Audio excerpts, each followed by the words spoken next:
Então, galera, esse é o exercício do Guidorismo, curso de cálculo, volume 1. Esse é o exercício da seção 4.2, exercício 4.s, que ele pede para a gente calcular o limite do x tendendo a zero pela direita de seno de x sobre o x ao cubo menos um x ao quadrado. Se a gente aplicar o zero diretamente na equação, a gente vai ter uma indeterminação do tipo zero sobre zero. Aí com isso a gente consegue aplicar, aí a gente não pode aplicar, né? Aí a gente consegue aplicar a chamada regra de L'Hopital, que diz que quando a gente tem uma inequação desse tipo, né, a gente consegue reescrever o nosso limite como sendo as derivadas das nossas equações que a gente tem.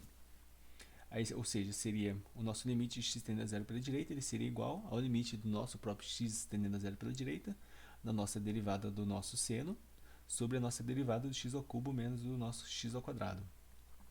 Daí a gente tem que a nossa derivada do seno é o cosseno, e a derivada do nosso x ao cubo menos o nosso x ao quadrado, a gente aplica a regra do tombo, em que o nosso x ao cubo, esse 3, ele cai para frente do x, e a gente retira 1, aí fica 3x ao quadrado, e o nosso x ao quadrado, o ao quadrado, ele cai para frente do x, e a gente retira 1 do 2, aí fica 2x elevado a 1, ou somente 2x.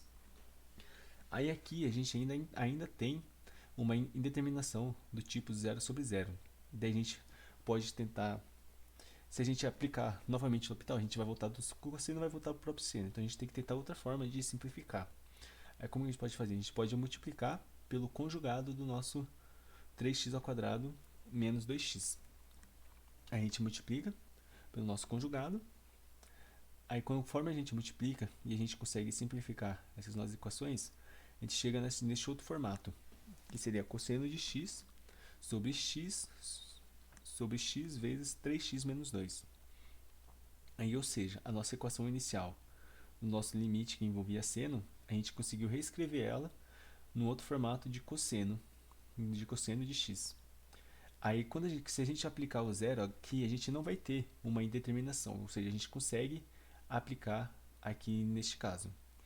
Aí a gente tem o limite do x tendendo a zero pela direita do cosseno de x sobre o x vezes 3 menos 2x. Como o nosso zero como a gente tem o x tendendo a zero pela direita, a gente tem que a nossa parte de baixo da nossa fração ela vai ser sempre menor do que zero. Ou seja, ela vai meio que tender a zero pela esquerda. Aí a gente vai ter o cosseno de zero, que vai ser 1, sobre o nosso zero pela esquerda.